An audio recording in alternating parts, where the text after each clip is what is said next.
అదే RTV app వార్తల్ని క్షణాల్లో చదివే అవకాశం ఉంటుంది. ఒక న్యూస్ పేపర్, ఒక టెలివిజన్ ఛానల్ మీ చేతుల్లో ఎప్పుడూ ఉంటాయి. ప్రస్తుత వాతావరణ పరిస్థితిని తీసుకున్నట్లయితే మన జీవీఎంసీ పరిధిలో అలార్మింగ్ సిచ్యువేషన్ అయితే లేదు. ఈరోజు ఎన్టీఆర్ జిల్లా కానీ, కృష్ణా జిల్లా కానీ అలాంటి జిల్లాలో ఆ ప్రాంతాల్లో ఉన్నటువంటి వాతావరణ పరిస్థితి అయితే మన దగ్గర లేదు. మనకి ఉన్నటువంటి ప్రజెంట్ ఉన్న హైయెస్ట్ వర్షపాతం అయితే కేవలం 42 mm. అయితే మిగతా ప్రాంతాల్లో మహారాణిపేటలో ఒక 42 ఉంది, గాజువాక ఏరియాలో ఒక 35 mm ఉంది. ఓవరాల్గా సిటీ మొత్తం కలిపి 34 mm వర్షపాతం మాత్రమే ఉంది. ఎక్కడా కూడా అలార్మింగ్ సిచ్యువేషన్ లేదు. మొన్న ఈవినింగ్ బాగా వర్షం పడిన సందర్భంలో మనకు ఇటు మన వెస్ట్ ఏరియాలో నార్వా విలేజ్కి సంబంధించినటువంటి ఆ రూట్లో ఏవైతే రైల్వే క్రాసింగ్స్ వెళ్తున్నాయో అక్కడ కొంత వాటర్ లాగింగ్ కండిషన్ ఉంటే అది వెంటనే సందర్శించి అక్కడ నుంచి పంప్స్ మన మోటార్స్ పెట్టి డిస్పోజ్ చేయడం జరిగింది. అయితే ఈ నేపథ్యంలో ప్రభుత్వం నుంచి వచ్చినటువంటి మార్గదర్శకాలు ఏంటంటే అంటువ్యాధులు ప్రబలకుండా తీసుకోవాల్సినటువంటి యాక్షన్స్ అన్నిటినీ గౌరవ ముఖ్యమంత్రి గారి సూచనల మేరకు వాటి మీద సరైనటువంటి దృష్టి పెట్టే విధంగా చర్యలు తీసుకోవడం జరిగింది.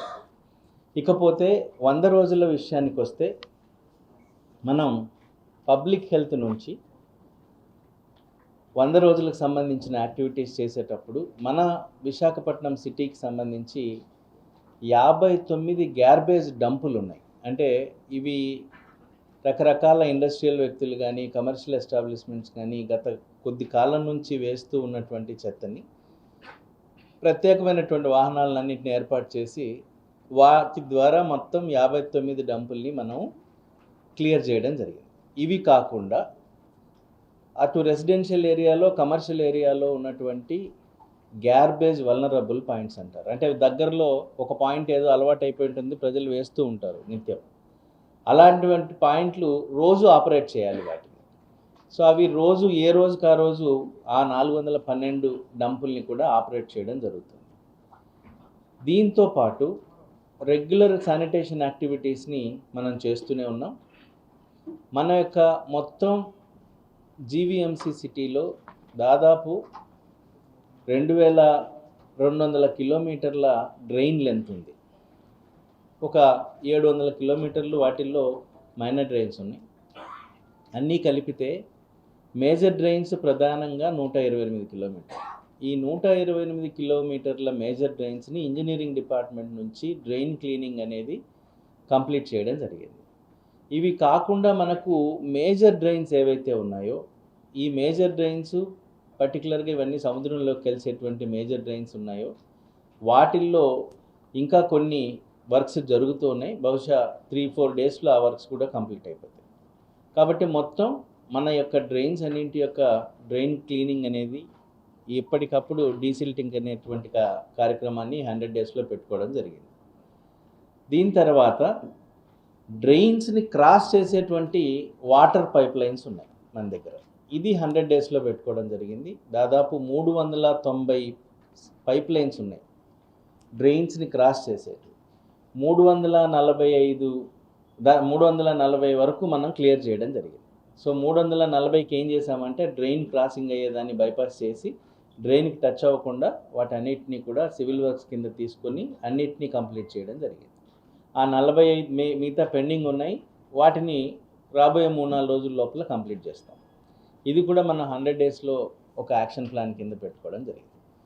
ఈ మధ్యకాలంలో డ్రింకింగ్ వాటర్ పరంగా ప్రభుత్వము మాకు ఇచ్చినటువంటి మార్గదర్శకాలు ఏంటంటే ఇంకా ఎవరికైనా ట్యాప్ కనెక్షన్ కావాల్సిన కేసులు, ఇంకా నీటి సరఫరా చేసేటందుకు మౌలిక సదుపాయాలని తయారు చేయాల్సినటువంటి సందర్భాలు ఏవైతే ఉంటాయో వాటిని స్టడీ చేసి పంపించండి అని చెప్పారు. సో దానికి సంబంధించి మనం వాటర్కి సంబంధించినటువంటి గ్యాప్ అనాలిసిస్ని చేసాం ఆ సప్లై మొత్తంలో. ఈ సప్లైలో మనకు వచ్చినట్టు ఏంటంటే మొత్తం మన దగ్గర ఉన్నటువంటి డేటా ప్రకారం ఇంటింటికి వెళ్ళి వాటర్ ట్యాప్ కనెక్షను అదేవిధంగా వారి యొక్క అసెస్మెంట్ నంబర్స్ని అనలైజ్ చేసి సర్వే చేయగా ప్రజెంట్ మనకి 22,000 కేసెస్లో మనం మౌలిక సదుపాయాల్ని కల్పించాలి. అంటే వారికి ఎయిదర్ పైప్ లైన్ వేసి వారి ఇంటి వరకు మనం వాటర్ని తీసుకురావాల్సినటువంటి పరిస్థితి ఉంది. అదేవిధంగా ఒక 16,000 కేసుల్లో రకరకాల సమస్యలు ఉన్నాయి. వారికి అసెస్మెంట్ లేకపోవడం కానీ, లేకపోతే ఇతర కారణాలు, పర్మిషన్లు లేకపోవడం, అనాథరైజ్డ్గా ఉన్నటువంటి కేసెస్ ఉన్నాయి. వాటికి ఏ డిపార్ట్మెంట్కి సంబంధం అయితే ఆ డిపార్ట్మెంట్ యాక్షన్ ఇనిషియేట్ అనేది జరుగుతుంది. మిగిలిన అన్ని సందర్భాల్లో బై అండ్ లార్జ్ మనం వాటర్ని 135 LPCD ఇవ్వాలి నిబంధనల మేరకు. మనము రాష్ట్రంలో హైయెస్ట్ ఇస్తున్నటువంటి జీవీఎంసీ కార్పొరేషన్ కింద మనం ఉన్నాం. అంటే దాదాపు మనం 115 LPCD ఇస్తున్నాం. ఎందుకంటే మనకు సరిపడా వాటర్ ఉంది కాబట్టి. దాదాపు 400 MLD వాటర్ వస్తుంది మనకి. ఈ 400 MLDలో మనకు 90 MLD ఇండస్ట్రియల్ యూసేజ్కి పోతే 310 MLD మనం డొమెస్టిక్ పర్పస్కి వాడతాం. కేవలం నెట్వర్క్ లేకపోవడం వల్ల ఈ 22,000 మందికి ఇవ్వలేకపోతున్నాం. అవి కూడా మనకు అమృత్ స్కీమ్లో ఆ నెట్వర్క్ రిపేర్ అనేటువంటిది కన్స్ట్రక్షన్ అనేది జరుగుతుంది. అది రాబోయే ఒక 6 నెలల లోపల ఈ వర్క్స్ అన్నీ కంప్లీట్ అయితే మనకి పూర్తి స్థాయిలో ఏ విధమైనటువంటి వాటర్ సమస్య అనేటువంటిది జీవీఎంసీ ఎదుర్కోకుండా మనం సమర్థవంతంగా వాటర్ని ఇవ్వగలం. ఇది వాటర్ సప్లైకి సంబంధించి. సో ఈ సర్వే అయిన తర్వాత ఇప్పటికీ కూడా మన జీవీఎంసీ పరిధిలో ఇంకా ఒక 8,000 పబ్లిక్ ట్యాప్స్ కానీ ఎందుకంటే రకరకాల కారణాల వల్ల వాటిని కంటిన్యూ చేస్తూ ఉన్నాం. వాటిని కూడా రీవిజిట్ చేసి చూస్తాము. అయితే వాటర్కి సంబంధించిన కంటామినేషన్ రాష్ట్ర వ్యాప్తంగా జరుగుతుంది అక్కడక్కడ. సో ఆ సంఘటనల దృష్టిలో ఉంచుకొని మొత్తం ఒకసారి మనకు రా వాటర్ ఎక్కడి నుంచి వస్తుంది, రా వాటర్ దగ్గర నుంచి మన ట్రీట్మెంట్ ఎక్కడవుతుంది, ట్రీట్మెంట్ అయిన తర్వాత మన పైప్ లైన్స్ ద్వారా సప్లై అయ్యేటువంటి చివరి పాయింట్స్ ఏంటి, ఈ మూడింటి మీద ఒక స్కేల్ పెట్టుకొని వాటిని మనం టెస్టింగ్కి ఒక పారామీటర్స్ ఫిక్స్ చేయడం జరిగింది. సో ఎవ్రీ 3 monthsకి ఒకసారి ఏపీ పొల్యూషన్ కంట్రోల్ బోర్డు మన యొక్క రా వాటర్ని టెస్ట్ చేయడం జరుగుతుంది. దానికి మనం రా వాటర్ వచ్చేటువంటి ట్రీట్మెంట్ ప్లాంట్ హౌస్లోనే మనం in house lab testing facilities పెట్టాం. సో రోజు 24 hours మన రా వాటర్ని మనం 3 శాంపిల్స్ తీసుకొని టెస్ట్ చేయడం జరుగుతుంది. అక్కడ నుంచి ట్రీట్మెంట్ అయిన తర్వాత వచ్చే వాటర్ని అక్కడే ఇన్ హౌస్లోనే ట్రీట్మెంట్ మనము టెస్ట్ చేయడం జరుగుతుంది. ఇది కాకుండా 2,200 అంటే దాదాపు 2,200 ప్లేసెస్లో ఎండ్ పాయింట్స్లో రోజు మనం వాటర్ టెస్టింగ్ చేయడం జరుగుతుంది. సో వాటర్ పరంగా మనకి ఏ విధమైనటువంటి ప్రస్తుతానికి ఇష్యూస్ అయితే మనకు నోట్ అవ్వలేదు. ఈ ప్రక్రియ అనేది నిరంతరం జరుగుతుంది కాబట్టి సాధ్యమైనంతగా మనం ఎక్కడ కూడా తప్పు జరగాల్సినటువంటి అవసరం లేదు. పైగా మనము మన యొక్క మొత్తం వాటర్ సప్లైలో రోజుకు 20 నుంచి 25 లీకేజ్ కేసులు వస్తూ ఉంటాయి రోజుకి. అది యావరేజ్ మీద రకరకాల కారణాలతో వస్తూ ఉంటాయి. ఆ లీకేజ్ని మనం అరెస్ట్ చేయడం కోసం మ్యాక్సిమం మనం తీసుకునేటువంటి టైము 12 నుంచి 18 గంటలు. దాన్ని సాధ్యమైనంత వరకు ఇంకా తగ్గించేటువంటి ప్రయత్నం చేస్తున్నాం. సో మ్యాక్సిమం అంతకు మించి ఇది లీకేజెస్ అయితే రావటం లేదు. దీని తర్వాత లైటింగ్ విషయానికి వస్తే 118,000 లైట్లు మన దగ్గర ఉన్నాయి. వీటన్నిటినీ కూడా ఈఎస్ఎల్ సిస్టమ్ ద్వారా మనము మన యొక్క సెన్సార్స్ ఉపయోగించుకొని ఎప్పటికప్పుడు మన సిటీ ఆపరేషన్ సెంటర్ ద్వారా మేనేజ్మెంట్ చేస్తున్నాం. దీంట్లో ఒక కఠినమైనటువంటి వాస్తవం ఏంటి అంటే దాదాపు 1,100 నుంచి 1,200 లైట్లు ప్రతిరోజు పగులుతూ ఉంటాయి కొన్ని స్పెసిఫైడ్ ఏరియాస్లో. దీనికి కారణం ఏంటి అని స్వయంగా నేను ప్లస్ పోలీస్ సిబ్బందితో కూడా ఆ లొకేషన్స్ని ఐడెంటిఫై చేయగా వాటిల్లో 89 ప్లేసెస్ ఉన్నాయి. వీటిని రకరకాల యాంటీ సోషల్ ఎలిమెంట్స్, మత్తు పదార్థాలకు అలవాటు పడినటువంటి వారు ఈ డ్యామేజెస్ చేసి వాళ్ళకి డార్క్ స్పాట్ కావాలి. సో ఆ డార్క్ స్పాట్ క్రియేషన్ కోసం ఈ లైట్స్ అనేటివి జరుగుతున్నాయి. దాంట్లో పెట్రోలింగ్ పెంచమని చెప్పి సిపి గారికి ఆ లొకేషన్స్ అన్ని ఇవ్వడం జరిగింది. సో అప్పటి నుంచి మనకు ఆ డ్యామేజ్ తగ్గింది. దాదాపు పర్ డే 1,100 నుంచి 700-800 వరకు వచ్చాయి. సో ఇందాక నేను చెప్పినట్టు ఒక 4,000 లైట్స్ అయితే పర్ డే మన ఎఫిషియన్సీ లెవెల్ అవి అని చెప్పుకోవచ్చు. ఒక 3 to 4% లైట్లు డైలీ మనకి ఇష్యూస్తో ఉంటున్నాయి. అయితే వాటిని సమర్థవంతంగా రెక్టిఫై చేయడంలో ఏజెన్సీ కాస్త ఫెయిల్ అవుతూనే ఉంది. అందుకని మేము వాళ్ళ మేనేజ్మెంట్ని అంతా పిలిపించి ఒక మీటింగ్ చేసిన తర్వాత ఇప్పుడు ఉన్నటువంటి సిబ్బందిని డబల్ చేయడం అని చెప్పి రిక్వెస్ట్ చేశాము. అదేవిధంగా వారి మెటీరియల్ రిక్వైర్డ్ మెటీరియల్ని కూడా సఫిషియెంట్ స్టాక్స్ పెంచుకునేలాగా మనం ఎన్షూర్ చేశాము. మెల్లిమెల్లిగా గాడిలో పడుతుంది. స్టిల్ వర్షాకాలం కాబట్టి రకరకాల కారణాలు, అదేవిధంగా సోలార్ సిస్టమ్స్ ఉన్న చోట్ల మన వాతావరణ పరిస్థితులను అన్ని మనము దృష్టిలో పెట్టుకుంటే అక్కడ ఒక రస్ట్ ఫామ్ అవుతుంది. దాన్ని క్లీన్ చేయాలి.